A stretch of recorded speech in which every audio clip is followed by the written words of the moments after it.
राजस्थान में modify lockdown के बाद प्रदेश में सरकार पूरी तरह से संवेदनशील है। जैसलमेर जिले में सबसे पहला केस पोखरण में मिला था, वो अब निगेटिव हो गया है। अल्पसंख्यक मामलात मंत्री सालिम मोहम्मद ने कहा कि पोखरण में फैलने से रोकने के लिए नियंत्रित किया जा रहा है। आमजन से अपील भी है। आपको बता दें कि सालिम मोहम्मद पोखरण से विधायक है। इस पर सालिम मोहम्मद ने क्या कहा, मैं खुद पूरी तरह से निगरानी कर रहा हूं। उन्होंने कहा इस पर और क्या कुछ कहा उन्होंने। मंत्री सालिम मोहम्मद से खास बातचीत की है न्यूज इंडिया संवाददाता रहमतुल्लाह खान ने।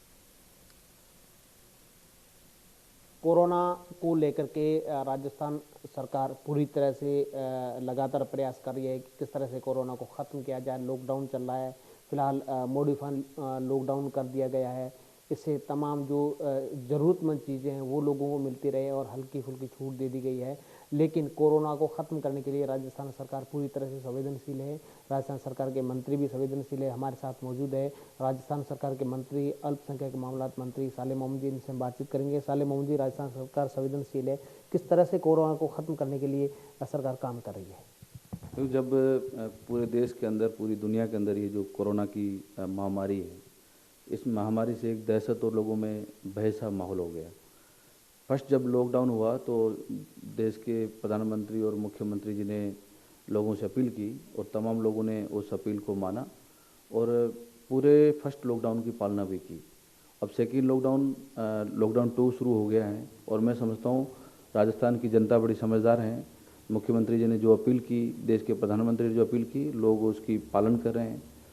जो भी भारत सरकार और राजस्थान सरकार ने एडवाइजरी जारी की, उस एडवाइजरी के जरिए लोग उसी हिसाब से रह रहे हैं। और सबसे ज़रूरी है, यदि हमें देश को बचाना है, राजस्थान को बचाना है, अपने परिवार को बचाना है, देशवासियों को बचाना है, तो हमें सोशल डिस्टेंसिंग रखना बहुत ज़रूरी होगा। हमारे उठने बैठने का, हर चीज़ का हमें ख्याल रखना होगा। यदि हम सरकार की एडवाइजरी की पालना नहीं करेंगे तो मैं समझता हूँ जिस प्रकार से दूसरे देशों में ये महामारी इतनी ज़्यादा फैली है, उसी प्रकार हमारे यहाँ भी ये महामारी फैल जाएगी। तो अभी तक मैं समझता हूँ जिस प्रकार से राजस्थान के अंदर कंट्रोल की स्थिति है, कुछ जिलों के अंदर ज़रूर ये महामारी आई, जो लोग कुछ बाहर से आए उसकी वजह से, पर जो लोग इस महामारी की चपेट में आए, संक्रमण में आए, वो लगभग मैं समझता हूँ सभी लोग चिन्हित हो चुके हैं। और सरकार का ये प्रयास है कि जो लोग संक्रमण में आए हैं उन्हें किस प्रकार से इस चेन को ख़त्म किया जाए। तो मैं समझता हूँ जहाँ जहाँ इस प्रकार के मिले लोग, तो उनको चिन्हित भी किया गया और मैं समझता हूँ कहीं ना कहीं वो लास्ट जो चेन है वो चेन ख़त्म हो चुकी है। और मैं समझता हूँ आगे आने वाले टाइम के अंदर राजस्थान में इतना आगे कोरोना नहीं बढ़ेगा। आप पोखरण से विधायक है। पोखरण में एक केस आया था, पॉजिटिव हुआ था, उसके बाद उसका इलाज किया गया, नेगेटिव हो गया है, और वहाँ पर कुछ स्थितियाँ किस तरह की फिलहाल? देखो, वहाँ पर वार्ड नंबर 1 पोखरण और बड़ली, उजला और गोमट, 4 ऐसे हॉट स्पॉट थे। तो जैसे ही एक व्यक्ति का हमें पता चला तो प्रशासन ने पूरा, मुख्यमंत्री जी ने खुद ने वहाँ के कलेक्टर, एसपी से वीसीबी की और तुरंत रूप से वहाँ इलाका चिन्हित किया गया। और सबसे पहले तो ये पता किया गया कि ये चेन कहाँ तक जा रही है और इस व्यक्तियों से कौन कौन व्यक्ति कहाँ कहाँ किससे मिला, तो उसकी पूरी जानकारी जरूरी थी। तो मैं समझता हूँ सब जानकारियाँ जो ली गई उसमें लिमिटेड के लोग भी पता चल गया।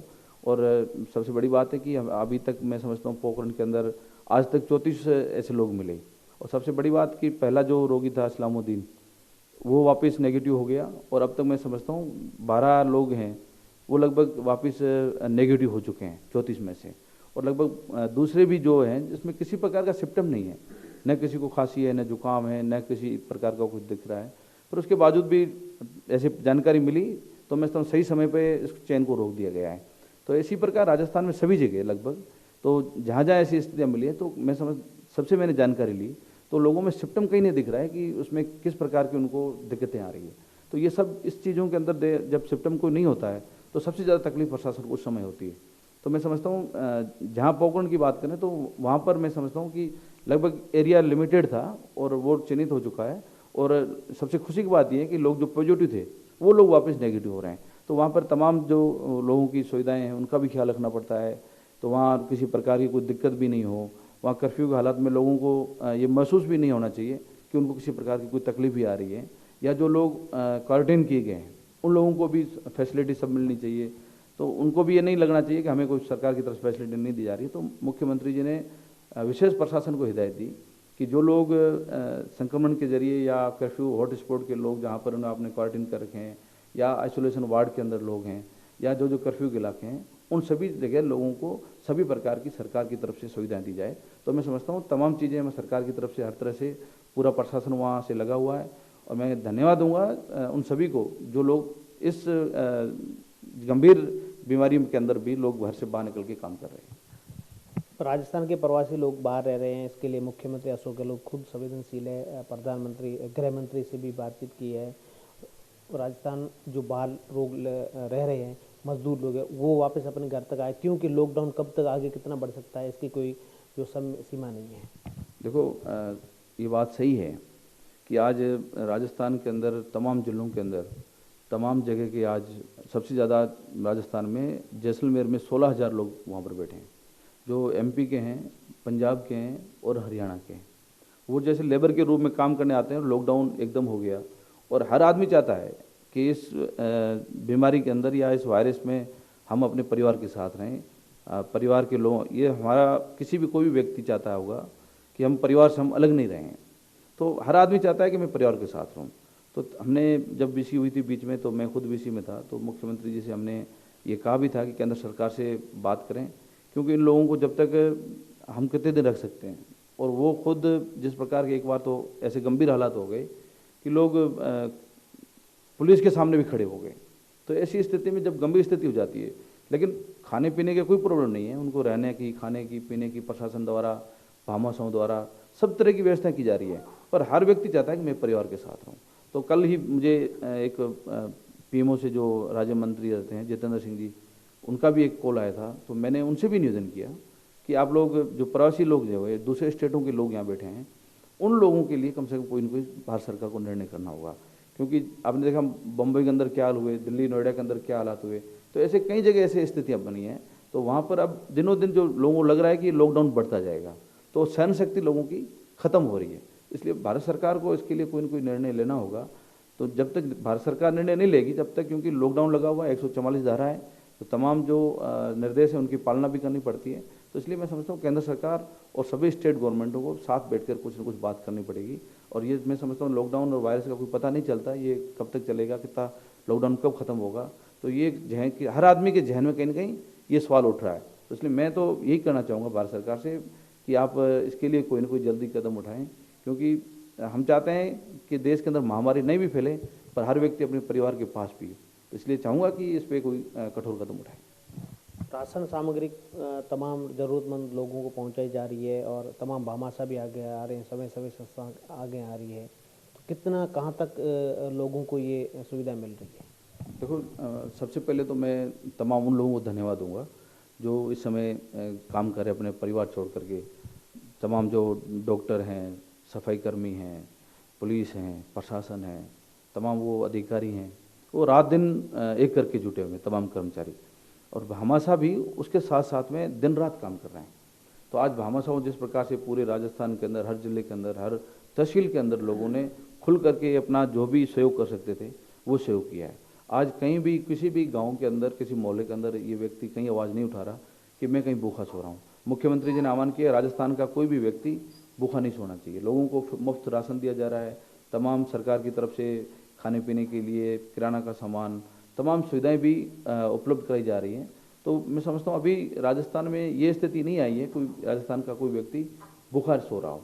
तो अभी लगभग मैं समझता हूँ स्थिति ये भामाशाहों की वजह से, सरकार के तमाम प्रयासों की वजह से तो अच्छी स्थितियाँ बनी हुई हैं। लोगों को किसी प्रकार की सब्जी खाने पीने की, दूध दही की कोई परेशानी नहीं आ रही है। और सरकार का आगे भी ये प्रयास रहेगा कि किसी प्रकार की लोगों को कोई भी कैसी परेशानी आए तो सरकार उनके साथ हमेशा खड़ी भी रही है और आगे भी इसी प्रकार सरकार लोगों के साथ खड़ी रहेगी। और ज़रूरी ये है कि सरकार के जो भी लोगों से अपील की है, क्योंकि मास्क लगाना बहुत ज़रूरी है, हर व्यक्ति सोशल डिस्टेंसिंग बना कर रखे, जो तमाम जो भारत सरकार और राजस्थान सरकार के निर्देश हैं उन निर्देशों की पालना करेंगे तो आगे भी लोगों का अच्छी पालना की और मुझे विश्वास है कि अब भी उसी तरह से पालना करेंगे। कोरोना के बचाव के लिए आम लोगों से आपकी क्या अपील है? साथ रमज़ान का महीना आ रहा है तो मुस्लिम समुदाय से क्या अपील करेंगे? देखो तमाम जो लोग हैं समाज के मुखिया, चाहे कोई भी समाज हो, तो उनके धर्मगुरुओं और तमाम लोगों ने अपीलें भी की और मैं समझता हूँ कहीं न कहीं लोगों ने उस अपील को समझा भी। और ख़ास तौर से हर आदमी जो फ्राइडे या जुम्मे की नमाज़ होती है तो हमेशा मस्जिदों में पढ़ते हैं। तो राजस्थान सरकार ने, मुख्यमंत्री जी ने तमाम धर्मगुरुओं से बात की, उनसे अपील की कि भाई ये 4 व्यक्ति से बड़ी कोई व्यक्ति नहीं आगे साथ होने चाहिए, और मस्जिदों में 4 से ज़्यादा होने भी नहीं चाहिए। तो मैं समझता हूँ धर्मगुरुओं की बात को जनता ने समझा, तमाम लोगों ने समझा, और अभी सभी जगह मस्जिदों में जो जमातें होती थी वो जमातें भी नहीं हो रही हैं, 4 से ज़्यादा लोग आगे बढ़ भी नहीं रहे हैं। पर अब सबसे बड़ी बात यह है कि अगले चांद दिखने पर रमज़ान का पाक महीना शुरू हो जाएगा, रमज़ान पाक, और इस महीने में हर आदमी जो रोज़ेदार होता है वो रोज़ेदारी तमाम उसके पालना करता है, रोज़े भी रखता है, 5 वक्त की नमाज़ पढ़ता है, तमाम चीज़ें नेकियां करता है। तो ऐसी स्थिति में मैं आमजन से और ख़ासकर रोज़ेदारों से और मुस्लिम समाज के लोगों से अपील करना चाहूँगा कि सभी लोगों के त्यौहार भी आए थे, पर लोगों ने इस कोरोना वायरस को देखते हुए कहीं न कहीं उससे दूरी बनाई और अपने घर पे त्योहारों को मनाया। तो ये रमज़ान पाक का महीना आ रहा है, तो इस महीने में मैं विशेष सभी से अपील करना चाहूँगा कि आप लोग रोज़ेदार बनो, नेकियां भी करो, 5 वक्त नमाज भी पढ़ो, पर कहीं न कहीं आपको सोशल डिस्टेंसिंग की ध्यान रखना पड़ेगा, क्योंकि ये जो महामारी है, इस महामारी से पूरी दुनिया चिंतित है, पूरा देश, राजस्थान, हर गांव का हर व्यक्ति चिंतित है। इसलिए हमें इस बात को समझना होगा कि ये जो वायरस आया है, इस वायरस से बचने का एक ही तरीका है कि हमें अपने घरों में रहना पड़ेगा। घरों से बाहर हम नहीं निकलें और हम अपने घर में रहकर अपनी इबादत करें। इसलिए मेरी अपील है कि ये रमज़ान पाक महीना है, आप रोज़ेदार बने, आप नेकियां भी करें, 5 वक्त की नमाज भी पढ़ें, और अल्लाह ताला परवरदिगार से ये दुआ मांगें कि हमारा पूरे देश का, पूरी दुनिया का इस वायरस से कहीं ना छुटकारा मिले, लोगों को राहत मिले। इसलिए आप जहाँ भी हो वहाँ रह कर के अपनी इबादत करें, वहाँ घर में रह के अपने रोज़े रखें, घर में रह के अपनी नेकी करें। आगे भी आप लोगों ने पूरी पालना की है, और मुझे विश्वास है कि अब भी आप लोग जो भारत सरकार और राजस्थान सरकार की जो एडवाइजरी जारी की है उस एडवाइजरी की पालना करेंगे और घर में रख करके रोज़ेदार बनेंगे। शुक्रिया। तो ये तो हमारे साथ अल्पसंख्यक मामलात मंत्री सालेह मोहम्मद जी, इन्होंने साफ तौर पर कहा है कि रोज़ेदारों जो रमज़ान का महीना आ रहा है उसमें जो रोज़ेदार है उनसे घर में रह कर के इबादत करने की सलाह दी है, ताकि अपन कोरोना से सभी लोगों को बचना है। साथ ही राजस्थान सरकार जो संवेदनशील है और उसके मंत्री भी संवेदनशील है, तो तमाम पूरे प्रदेश भर की व्यवस्थाएं वो संभाली जा रही है। कोरोना को किस तरह से ख़त्म करना है इसके लिए लगातार सरकार प्रयास कर रही है, साथ ही जनता सहयोग दे रही है। फिर भी जनता से यही अपील है कि सरकार और प्रशासन का सहयोग दे ताकि कोरोना को जल्द से जल्द राजस्थान से ख़त्म करें। सहयोगी दिनेश पारी के साथ रहमतुल्लाह खान, न्यूज़ इंडिया, जयपुर।